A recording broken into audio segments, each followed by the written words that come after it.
Muy bien, hermanos, buen día, Dios les bendiga a todos. En esta mañana quiero hacerle dos peticiones. La primera de ellas, que abra su Biblia en la primera carta a los Corintios, el capítulo 1.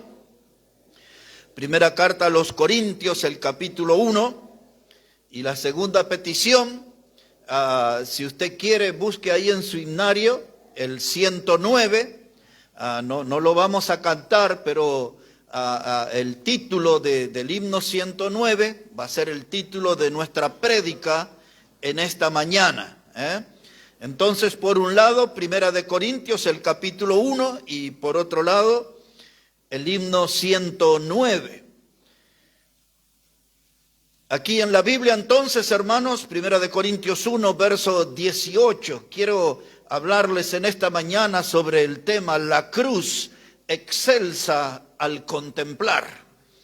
Dice aquí Primera de Corintios 1, verso 18, porque la palabra de la cruz es locura a los que se pierden, pero a los que se salvan, esto es a nosotros, es el poder de Dios.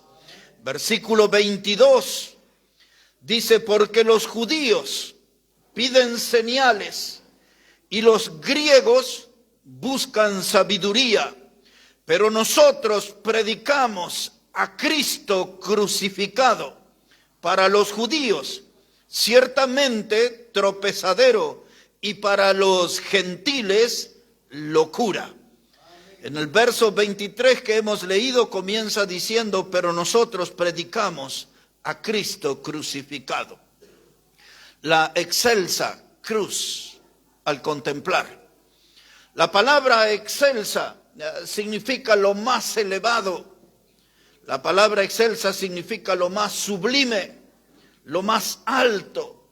Se usa también la palabra magno para referirse a que es lo más grande, el hecho más grande, lo más grandioso. La palabra excelsa nos habla de algo que tiene virtudes.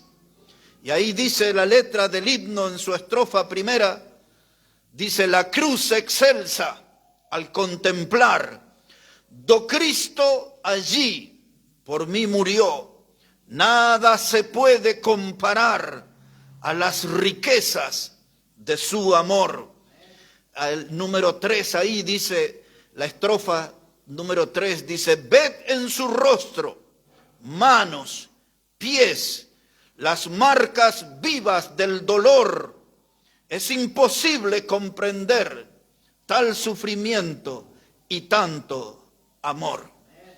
Y Pablo está hablando de esa cruz excelsa y dice, y nosotros predicamos a Cristo y a este crucificado.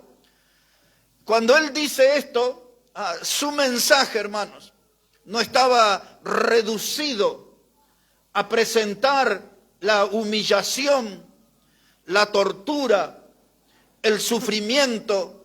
No estaba reducido a presentar ese cuerpo que fue herido y molido por nuestro pecado.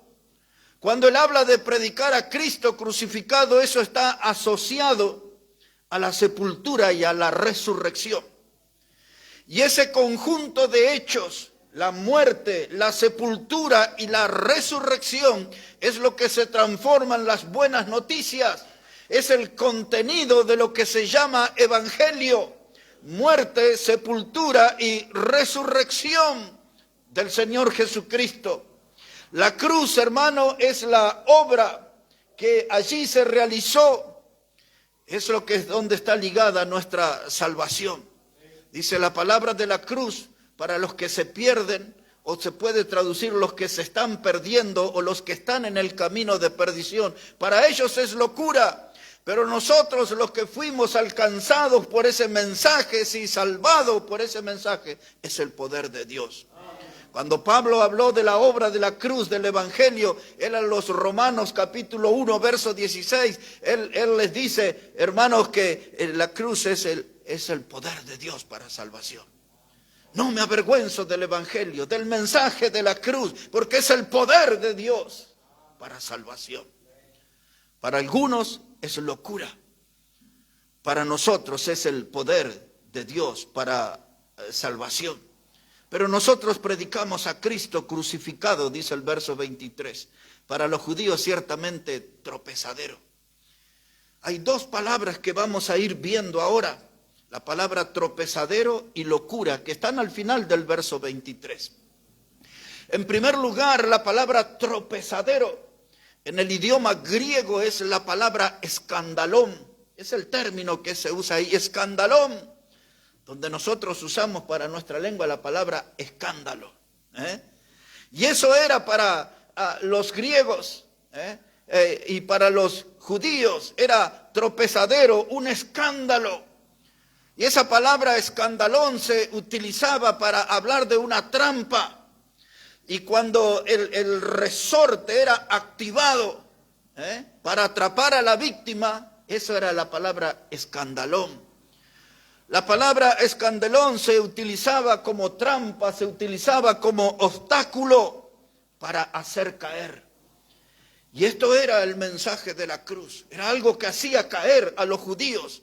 Era algo que era tropezadero para ellos.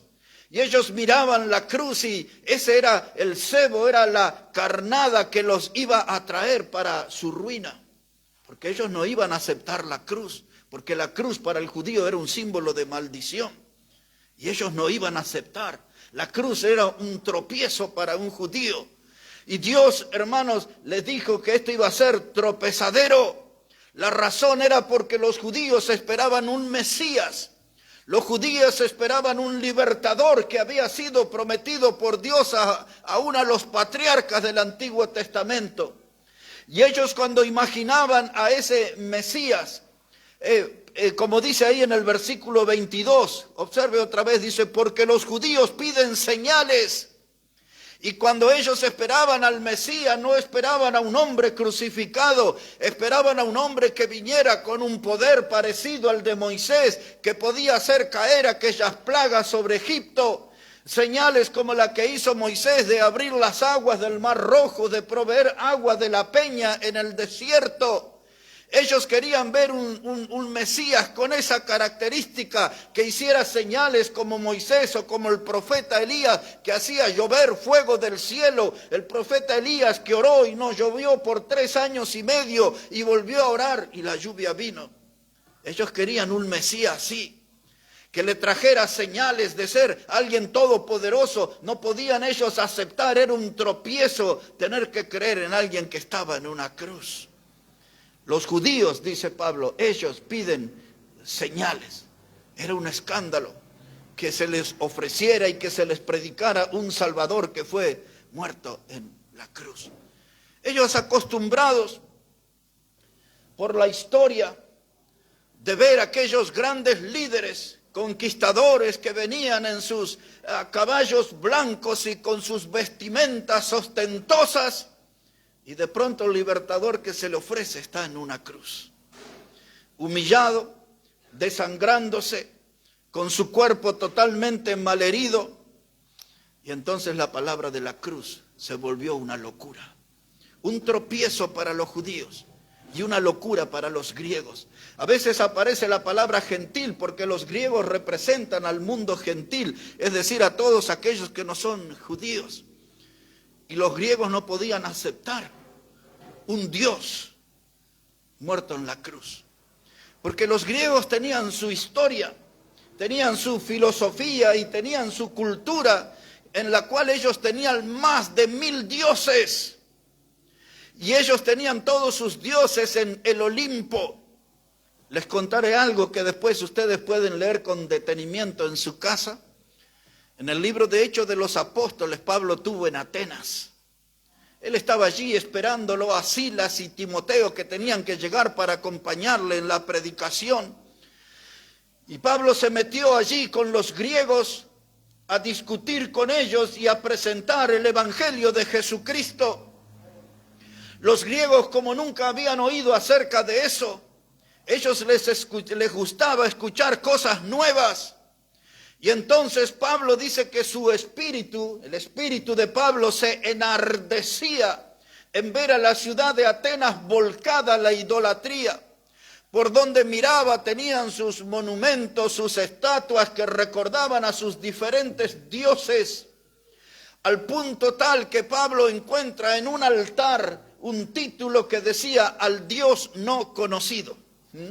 Es decir, que los griegos tenían tantos dioses que por las dudas si se habían olvidado de alguno, habían hecho un monumento y un altar y una inscripción al Dios no conocido. Le dedicamos esto. Pablo, muy astuto, dice, a ese Dios es el que yo predico.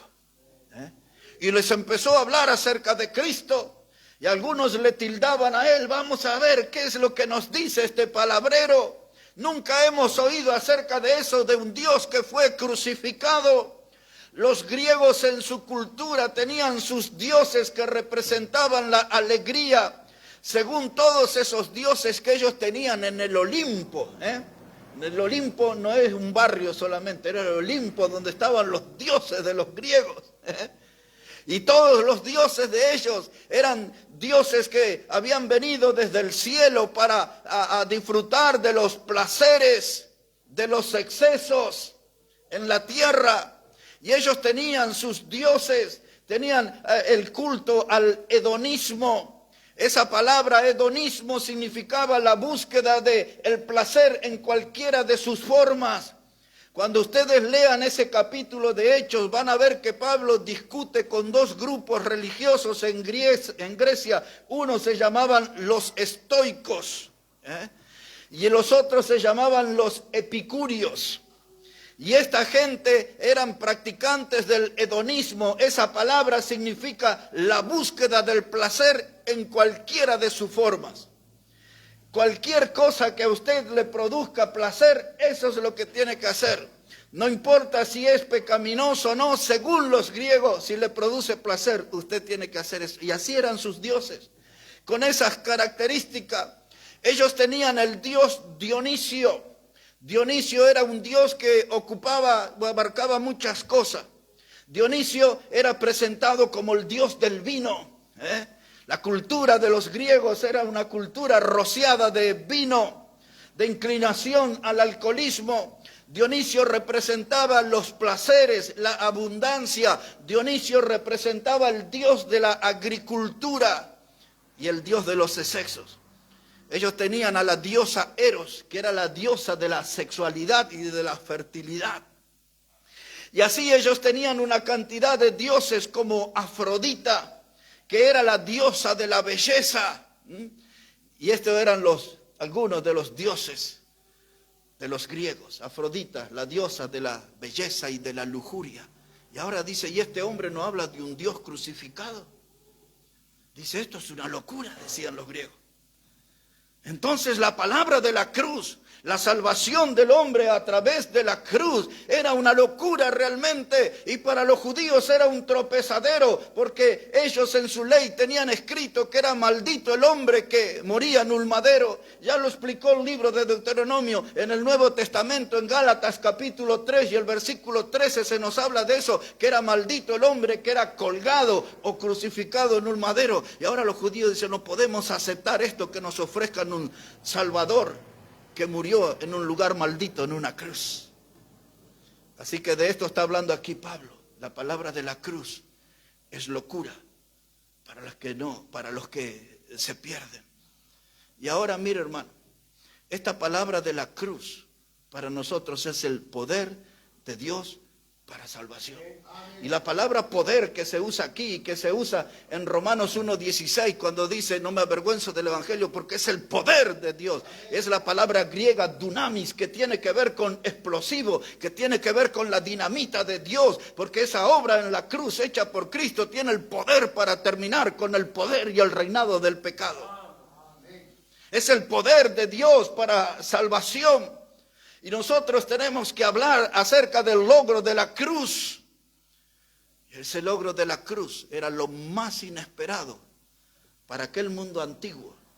Y el logro de la salvación eterna en la cruz es algo impensado para el mundo que vivimos. Y entonces, ahora Pablo empieza a hablarle a ellos de los logros de la cruz y del alcance que tiene esa obra y a quienes puede salvar. Observe verso 26, Primera de Corintios, capítulo 1, verso 26. Ahí Pablo empieza a enumerar los logros de la cruz. La cruz excelsa al contemplar, Cuando mira esa cruz en el lugar más alto, más elevado, más sublime, esa cruz que tiene virtud de la cruz excelsa, estos son los logros, algunos de ellos que Pablo comenta a partir del verso 26. Dice, pues mirad, hermanos, vuestra vocación, que no sois muchos sabios según la carne, ni muchos poderosos, ni muchos nobles, sino que lo necio del mundo escogió Dios para avergonzar a los sabios, y lo débil del mundo escogió Dios para avergonzar a lo fuerte, y lo vil del mundo y lo menospreciado escogió Dios, y lo que no es, para deshacer lo que es. Verso 29, a fin de que nadie se jacte en su presencia, mas por él estáis vosotros en Cristo Jesús, el cual nos ha sido hecho por Dios sabiduría. Y mira aquí el alcance: justificación, santificación y redención. Justificados pues por la fe, tenemos paz para con Dios. Romanos 5:1. Cuando Pablo le escribe a los Corintios la primera carta, el capítulo 6, versos 9 al 11, y habla de una cantidad de pecados terrible, una galería de pecados expone él allí. Habla de los que se echan con varón, habla allí de los estafadores, habla de los mentirosos, habla de los maldicientes, y hay toda una lista ahí terrible. Y dice Pablo, dice, estos erais algunos de vosotros, pero ahora fuisteis lavados, justificados y santificados.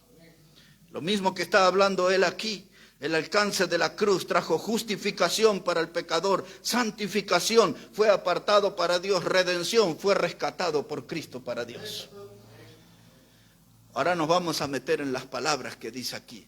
Lo primero que encontramos en el verso 26 es la palabra no sois nobles. Esa obra de la cruz puede salvar a aquellos que no son reyes, puede salvar a aquellos que no son príncipes, como se dice en el mundo, puede salvar a aquellos que no son de sangre azul. Por si lo sabe, la gente piensa que hay reyes y príncipes que tienen sangre azul, son diferentes a nosotros.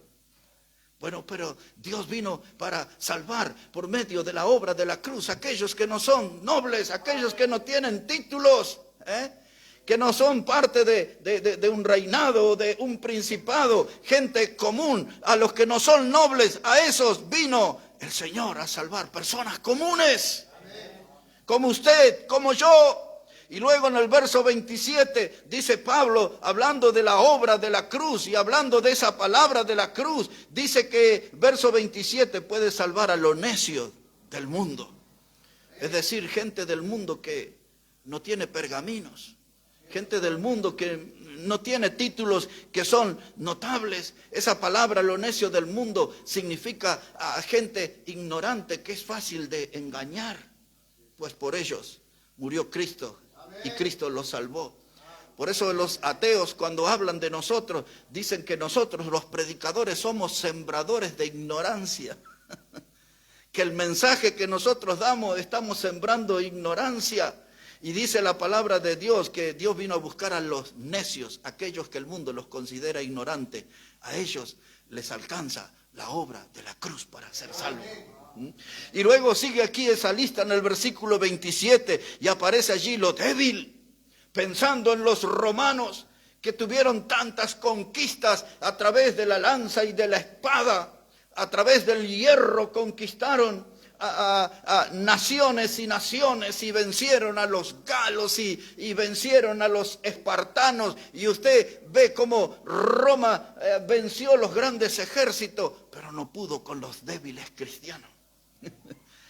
Los cristianos que eran vistos como gente débil, el poder humano, el poder de Roma no pudo con ello. Y dice lo vil, lo necio, lo débil, eso escogió Dios. A esos alcanza el mensaje de la cruz, a ellos les alcanza la obra de la cruz. A los que no son nobles, a los que son los viles, los necios, los débiles y los despreciados de este mundo. Es decir, Dios siempre se buscó a través de la obra de Cristo en la cruz alcanzar a los dolnadie, a la gente que no están sus nombres registrados en los salones de la fama, Usted y yo no figuramos en el Salón de la Fama, pero nuestro nombre está anotado en los cielos, como hemos cantado en esta mañana. Hay un nombre nuevo en la gloria, mío es.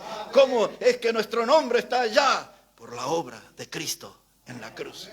Por la obra de Cristo en la cruz, porque esa obra es el poder de Dios para salvación. La cruz excelsa al contemplar. La obra más grandiosa, la obra más elevada, la obra más poderosa es la de Cristo en la cruz. Esa obra es la que ha logrado que obreros, viciosos, pobres, campesinos, pescadores, peones y otra tanta gente simple alcanzara salvación eterna en Cristo Jesús. Y mire, le voy a sacar un momento para que vea el alcance de esa obra en la cruz. De toda la gente impensada por el mundo, que no tenía virtudes para alcanzar el cielo, la obra de la cruz lo consiguió, la muerte y la resurrección de Cristo lo consiguió, y nos ha hecho ciudadanos del cielo y seremos habitantes eternos del cielo, porque es lo que Dios dice en su palabra. Cuando Pablo le escribe a Filipenses capítulo 3 verso 20, él habla que nuestra ciudadanía es celestial, de donde esperamos al Salvador. Pero mire, ya extendiéndonos hacia el futuro, para que conocer mejor el logro de la cruz, les voy a llevar al libro de Apocalipsis, al capítulo 5, y que demos juntos una mirada allí a los versículos 9 y 10. Apocalipsis, el capítulo 5, y los versículos 9 y 10. Esto es una escena futura, pero muy cercana. Así nos dice la palabra de Dios, Apocalipsis, el capítulo 5, y los versículos 9 y 10. Dice, y cantaban un nuevo cántico, diciendo, digno eres de tomar el libro y de abrir sus sellos, porque tú fuiste inmolado y con tu sangre nos has redimido para Dios. ¿Cuándo sucedió eso? Con tu sangre nos has redimido. En la cruz. En la cruz. Allí fue ese logro. Por eso estoy hablando en este punto de los logros de la cruz. Y dice el texto, así continúa, dice, y con tu sangre nos has redimido para Dios de todo linaje, lengua, pueblo y nación, y nos has hecho para nuestro Dios reyes y sacerdotes, y reinaremos sobre la tierra. De los lugares más lejanos, de algunos aquí, en esos cerros perdidos, olvidados, que no figuran en los mapas, Dios les buscó allí y la obra de Cristo en la cruz les alcanzó y les salvó. Algunos de nosotros que vivimos en barrios olvidados, marginados, con sus calles de tierra en medio del barrial, chapaleando barro, mirando los paisajes de la pobreza, y Cristo con su obra en la cruz nos alcanzó y nos salvó. Nos sacó de la profundidad del pecado, de las miserias humanas, nos rescató. Y ahora, mirando hacia el futuro, Él nos ve con un cántico nuevo, no un cántico de derrota, no un cántico de desesperación. Un cántico nuevo es un cántico de gozo que expresa al Cordero de Dios, a Cristo Jesús, que tú eres digno. Digno es el Cordero por la obra excelsa en la cruz, la obra grandiosa en la cruz, la obra sublime en la cruz a favor del pecador. Y ahora un agregado. Esto no es para que se agrande en esta época, pero es para que se alegre en el futuro. Y termina el versículo 10 y dice, y nos has hecho para nuestro Dios reyes y sacerdotes y reinaremos. Wow. Sacado del barrio más humilde, ahora Dios con la obra de Cristo en la cruz ya nos ha hecho reyes y sacerdotes para reinar junto con Él. Qué privilegio, ¿verdad? Qué privilegio. Esto es lo que en el comienzo para los judíos era tropezadero y para los griegos era locura. ¡Qué locura! La locura de Dios de rescatar a los pecadores más perdidos y ponerlos en el punto más alto. Me hace recordar una cita del Salmo 113, cuando dice que Dios va allí hermanos, al lugar que la Biblia más antigua le llama el estercolero. Era el lugar de los desperdicios. Y allí dice el Salmo 113 que Dios va y toma a los menesterosos y los sienta junto a los príncipes de su pueblo. Lo mismo que sucedió con nosotros por la obra de Cristo en la cruz. Nos sacó de los lugares más profundos, más pecaminosos, y nos ha dado el privilegio de sentarnos junto a los príncipes de su pueblo, de ser miembros de la familia de Dios. ¿Cómo es posible esto? Por la obra de Cristo en la cruz. Por la obra de Cristo en la cruz. Y ahora quiero decir algunas palabras a modo de alerta, a modo de llamado de atención. Desde hace algunos cuantos años, casi un cuarto de siglo, anda una nueva cruz circulando. Algunos de ustedes fueron engañados por esa falsa cruz. No es la cruz de Cristo. Es una cruz fabricada por el diablo, presentada por el diablo, y muchas congregaciones abrazaron esa nueva cruz. No es la cruz de Cristo. Es una cruz más pequeña. Es una cruz más liviana. No es la cruz verdadera. Es un culto nuevo. Es un estilo de culto nuevo que no está fundamentado en la Biblia, y pusieron una nueva cruz allí. Y ese culto convoca a la gente a la alegría. Y hablan allí de cultos de algarabía, y hablan de espíritu de gozo, y usted ya ha visto todo eso de la gente que se revuelca en el piso riéndose y se transforman en monos, en perros, en leones, y hacen toda clase de payasada. Esa es una nueva cruz que el diablo ha instalado en muchas congregaciones en el mundo. Esa cruz no invita a ser tomada como la de la Biblia. Esa cruz invita a la diversión. Por eso en esos lugares se ven cultos de entretenimiento. Pues no hace muchas horas alguien calificó a nuestra iglesia como ser de muy bíblica, de ser de mucha enseñanza. Pues así, para eso estamos aquí, para hablar de la palabra de Dios, para enfatizar en la centralidad de la Biblia, para exponer el mensaje del Evangelio. No hemos estudiado en el circo de Satanás para hacer payasada. Hemos nosotros estudiado la palabra para decir como Pablo: yo me propuse predicar a Cristo y a este crucificado. No me interesa ningún otro entretenimiento, no me interesa nada de los cultos modernos, de que está liderado por mucha gente que ni ha reconocido a Cristo como el Salvador y nunca han tenido un encuentro con el Salvador en la cruz verdadera.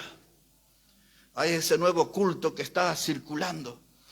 Ese es un culto placentero, es un culto que promueve las alegrías. Y los predicadores le dicen a la gente: tú puedes divertirte y puedes alegrarte. Le dice: Dios quiere que seas alegre, divertido, que seas feliz, que seas exitoso. Dios no es un ogro, Dios no es un anciano amargado. Diviértete, aprovecha la vida. Y hasta le dicen textos por la mitad, le dice: porque la Biblia dice todo me es lícito. Y lo dice la Biblia, pero después de la coma dice: pero no todo me conviene.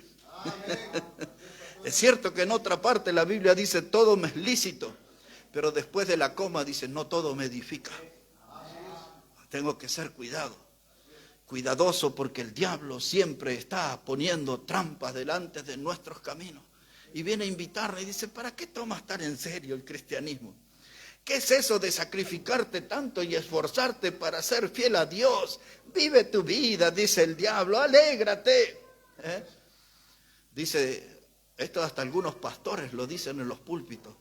Dice: la Biblia no prohíbe tomar alcohol, prohíbe emborracharse.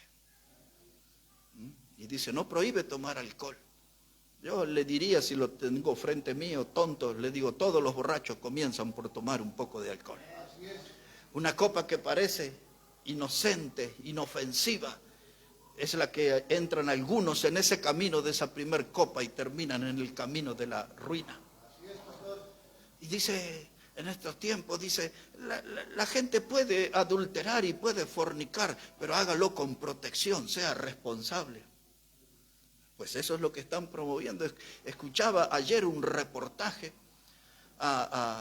de uno de esos predicadores más famosos que están en los Estados Unidos, pero es argentino el hombre. Tiene una de las iglesias más grandes, y le hacía un reportaje a un actor colombiano.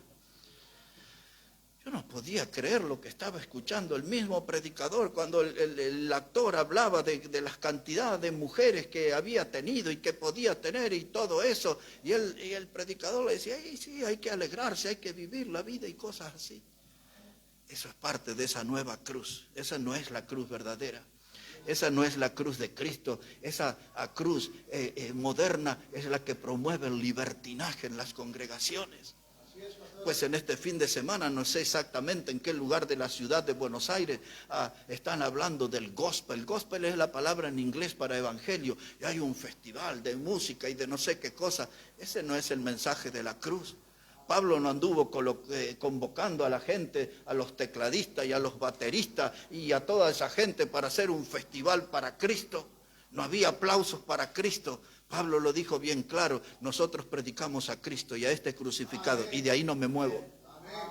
Ese es el cristianismo.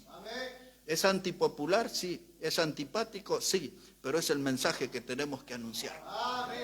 Dice Pablo, yo predico a Cristo y lo predico a este crucificado. Hay muchos cristianos y aún en los seminarios se están fumando.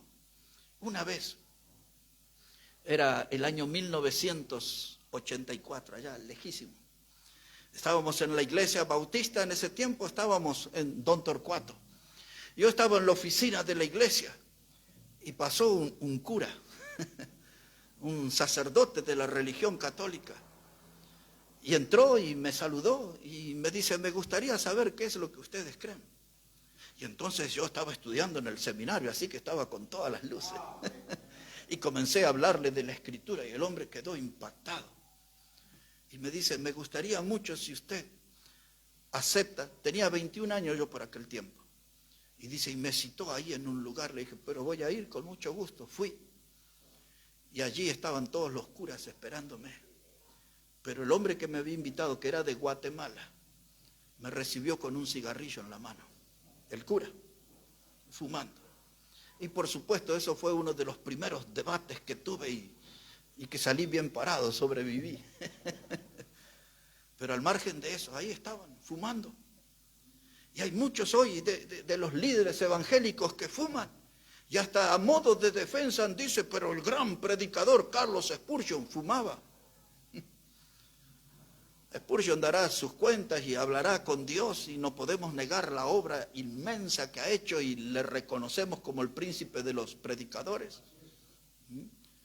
Y hermanos, y esta nueva cruz dice, usted puede tomarse sus copitas y usted va a ver ahí en lugares por muchos años, aquellos que conocen ahí en la ciudad de la avenida Eva Perón, frente a la estación Virreyes, había un restaurante grande con banderas de Bolivia y todo, y hablaba allí de karaoke cristiano. Hay lugares en la ciudad que se llaman pub cristianos, donde le atienden con copas mujeres en minifalda, pero son pub cristianos. Un hombre que era cliente de la empresa donde yo trabajaba, un día vino muy enojado y me interrogó acerca de quiénes eran todas esas multitud vestidas de negro que se reunían en la iglesia para bailar los sábados hasta la madrugada. Cuando investigué eso, el pastor de esa iglesia, que era aquí muy cerca, él dijo, pero nosotros bailamos, pero lo hacemos en la casa del Señor. Pero todo música mundana, todo música mundana.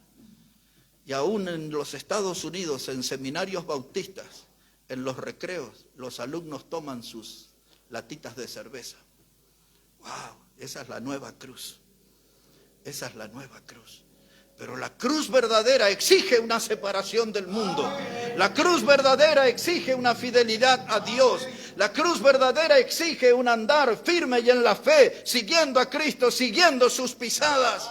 Nosotros tenemos que andar en ese camino, hermano, no dejarnos seducir por esas cruces modernas, más livianas, de menos exigencia, que son más pequeñas. Usted tome la cruz de Cristo, la verdadera cruz, y sígale al Señor. No negocie la cruz, no cambie la cruz, aférrese a la cruz verdadera y a la obra que se hizo allí. Allí fuimos redimidos, rescatados, allí fuimos perdonados, allí fuimos salvos. En esa cruz Cristo consiguió con su sangre preciosa hacernos herederos de la vida eterna. No puedo humillar esa cruz, no puedo pisotear esa cruz, tengo que verla con buenos ojos, la cruz excelsa al contemplar.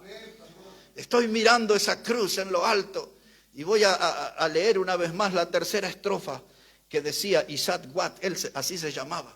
Él fue el padre de la hipnología. Ese hombre nació allá por los años 1674 y está en Londres, tiene un lugar en el cementerio distinguido. Escribió cientos de himnos, entre los que está este, que en su tercera estrofa dice: ved en su rostro, manos y pies, las marcas vivas del dolor. Es imposible comprender tal sufrimiento y tanto amor. No puedo traicionar esa cruz. No puedo traicionar a la víctima que fue ofrecida por mí en esa cruz, que es Cristo, el Cordero de Dios que quita el pecado del mundo. La palabra de la cruz es tropiezo para los judíos. La palabra de la cruz es locura para los griegos, pero para nosotros es el poder de Dios para salvación. La cruz excelsa al contemplar. Estoy mirando esa cruz, los sufrimientos de nuestro Señor. No la miro como este mundo moderno y los predicadores modernos que han hecho de la cruz una tarjeta de crédito para obtener ganancias.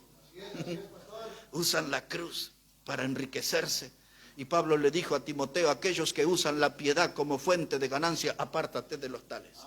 No tengas nada que ver con ellos, con esos sinvergüenzas que usan el evangelio como negocio. Una cruz, un nuevo producto religioso, una tarjeta de crédito. Nuestra prédica, hermanos, no es como el mundo le llama políticamente correcto. Nuestra prédica es antipática, pero es una prédica basada en la palabra de Dios. Cuando usted levante en alto la palabra de Dios, cada vez que enarbole, que ponga en alto la palabra de Dios, eso va a traer el ataque del enemigo. Y muchas veces en las filas del enemigo van a estar muchos hermanos en la fe que no quieren pagar el precio de llevar la cruz verdadera. Por eso en este tramo final del mensaje, hablando de esa cruz, esto es un mensaje de alerta, porque no podemos caer en esa trampa. Tenemos que llevar la verdadera cruz. Lo voy a terminar de esta manera. Si busca el Evangelio de Lucas, el capítulo 9, por favor. El Evangelio de Lucas, el capítulo 9. Y vamos a ir preparando nuestros corazones, porque hoy vamos a celebrar la cena del Señor, la reunión de recordación que el Señor Jesús nos pidió que hiciéramos en memoria de Él. El Evangelio de Lucas, el capítulo 9, dice la palabra de Dios, verso 23. Lucas 9, verso 23.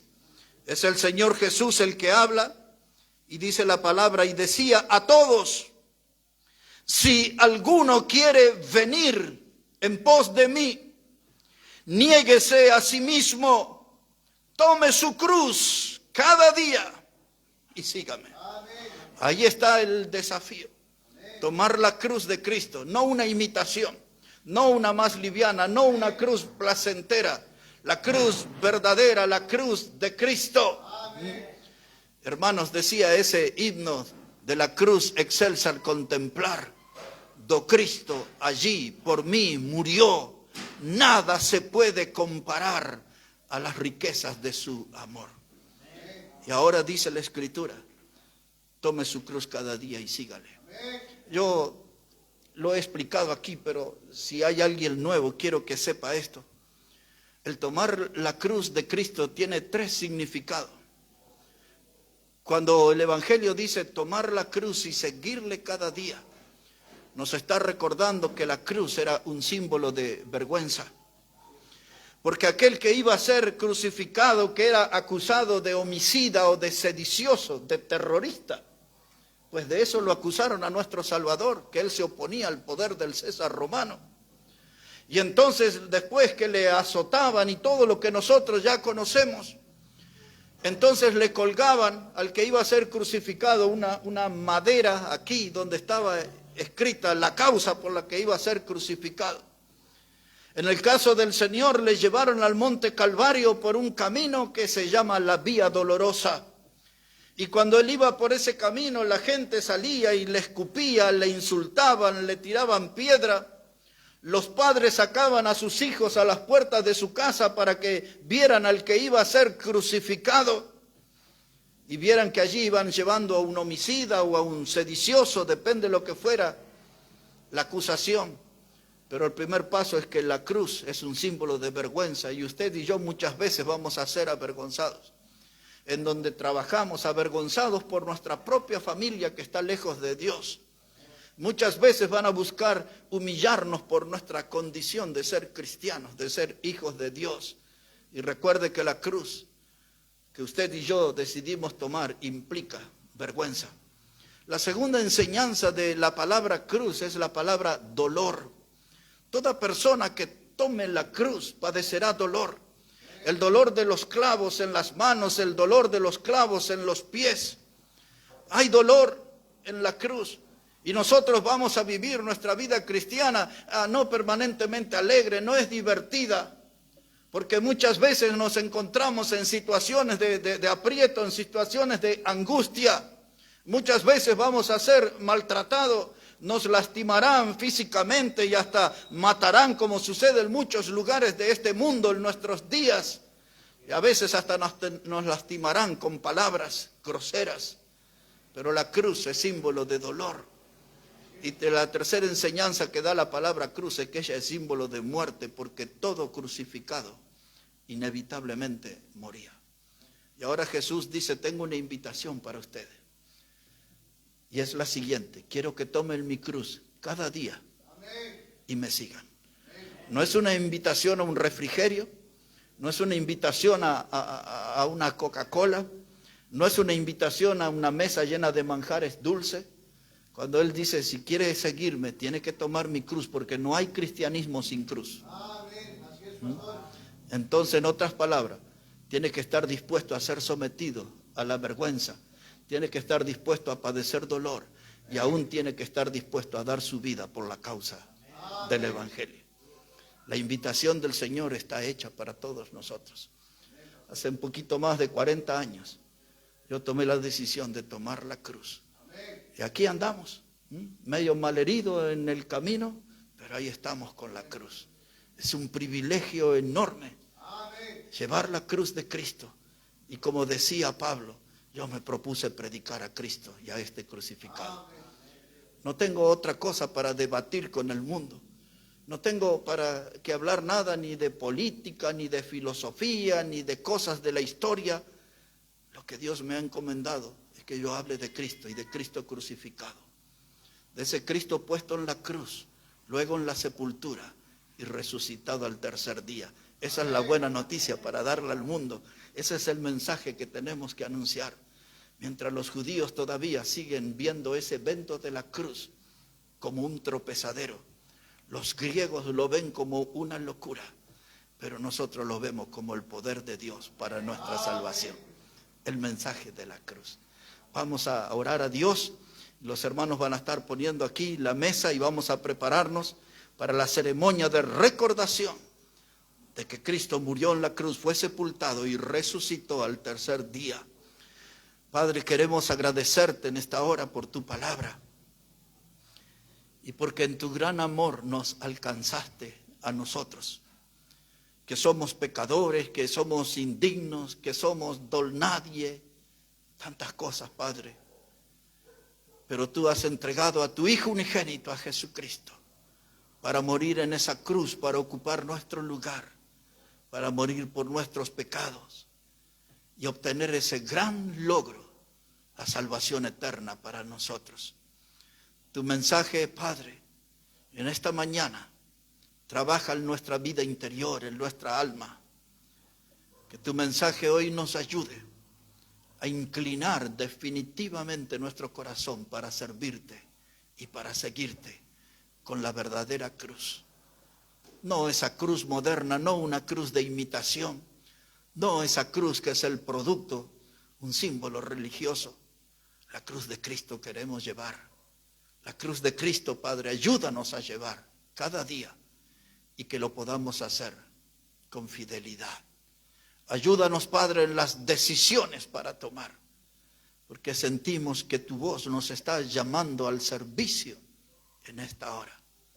Y nos llama a consagrar, a rendirnos todo entero delante de ti.